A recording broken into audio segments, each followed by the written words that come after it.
किसी गांव में साही नाम का एक साधु रहा करता था। साधु बड़ा ही भोला था। वह अपने साथ बुराई करने वालों के साथ भी भलाई करता था। गांव के किनारे एक छोटी सी कुटिया में अकेला रहता था। अपने घर पर आने वालों की खूब खातिरदारी करता था, ध्यान रखता था और अच्छा खाना खिलाता।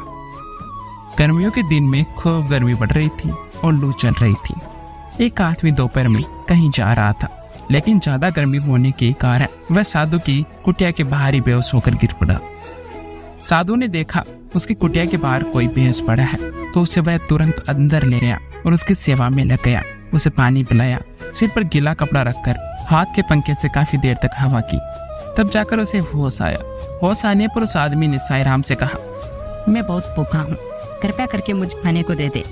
ठीक है, मैं कुछ थोड़ा समय दीजिए, मैं कुछ ही मिनट में बहुत बढ़िया बढ़िया पकवान लाता हूँ। साईं राम ने बहुत बढ़िया बढ़िया ताजे पकवान खाने के लिए परोस दिए। उसने ताबड़तोड़ खाना खाया और फटाफट सारे पकवान चट कर गया। वह आदमी एक चोर था जो दोपहर में सुनसान देखकर चोरी करने के लिए निकला था। खाना खाने के बाद चोर को इस बात की हैरानी हुई कि साईं राम ने इतनी जल्दी खाना कैसे तैयार कर लिया। महाराज, ये बताइए आपने इतने कम समय में खाना कैसे तैयार कर लिया? मेरे पास एक चमत्कारी थाली है। इस थाली की मदद से मैं पल भर में ही जो भी चाहे वह खाने के लिए बना लेता हूँ। चोर ने हैरानी होकर पूछा, क्या आप मुझे ये थाली दिखा सकते हैं? मैं इसे अपनी आंखों से देखना चाहता हूँ। साईं राम उस चोर को अंदर ले गया। एक थाली लाकर चोर के आगे रख दिया। मुझे केले चाहिए। थाली तुरंत केलों से भर गई थी। चोर हैरान रह गया। उसके मन में थाली के लिए लालच पैदा हो गया। महाराज, मैं आज रात आपकी कुटिया में रुक सकता हूँ? साधु एकदम से राजी हो गया। रात के समय साधु गहरी नींद में सो रहा था। चोर ने थाली उठाई और वहां से निकल गया। चोर थाली चुरा कर सोच रहा था कि उसकी तो मौज ही मौज है, वह जो भी चाहेगा थाली से मांग लेगा। उसने थाली अपने घर पर रखी। मुझे कुछ खाने को चाहिए।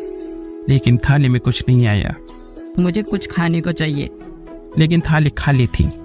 मुझे सेब ला के दो। फिर भी उस थाली में कुछ नहीं आया। चोर को जितने भी खाने की चीजों के नाम याद थे उसने सब पोल डाले, लेकिन थाली खाली की खाली ही रह गई। चोर तुरंत भागता हुआ थाली लेकर साधु के पास गया। महात्मा, भूल से मैं ये आपका बर्तन साथ ले गया, मुझे माफ कर दीजिए, अपना बर्तन वापस ले लीजिए। साधु बिल्कुल भी नाराज नहीं हुआ। बर्तन लेकर उसी समय बर्तन से कुछ पकवान निकाले और पकवान तुरंत आ गए। साईं राम ने एक बार चोर को फिर से बढ़िया खाना खिलाया। चोर फिर हैरान हो गया और अपनी उत्सुकता को रोक नहीं पाया। जब ये बर्तन मेरे पास था तब इसमें कोई काम नहीं किया। मैंने इससे बहुत सारे पकवान मांगे मगर इसमें कुछ भी नहीं मिला।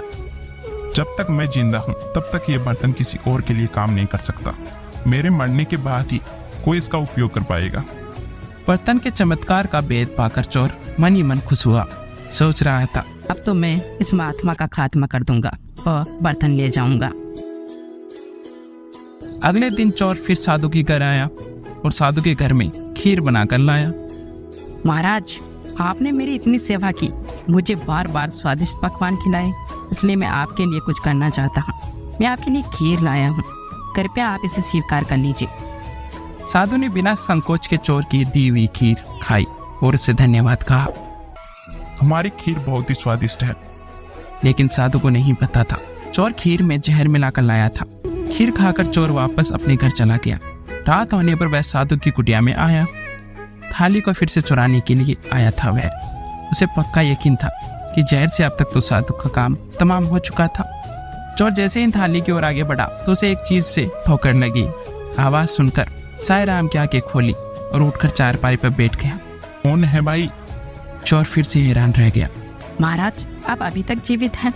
क्यों भाई, तुमने ये कैसे सोच लिया कि मैं जीवित नहीं हूँ? मान्यवर, मैंने दोपहर में आपके खाने में जहर मिला दिया था। मैंने सोचा जहर के असर से आप तो मर चुके होंगे। देखो, मैं निस्वार्थ भाव से लोगों की सेवा करता हूँ और सच्ची निष्ठा से भगवान को मानता हूँ, इसलिए मुझे आशीर्वाद प्राप्त है। कितना भी तेज जहर क्यों ना हो, मुझे उससे कुछ भी फर्क नहीं पड़ता।